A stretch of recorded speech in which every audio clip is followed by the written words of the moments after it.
Hello and welcome to Intro to Digital Sculpting 2. My name is Pierre and I'm a character artist. For many years I've had the pleasure of studying and creating digital sculpting coursework.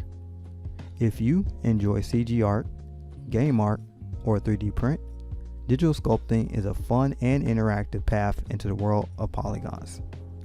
Sculptris is the best place to develop your sculpting skills. In this course, we dive a bit deeper, covering a simple breakdown of dynamic tessellation, tooltips, and sculpting techniques.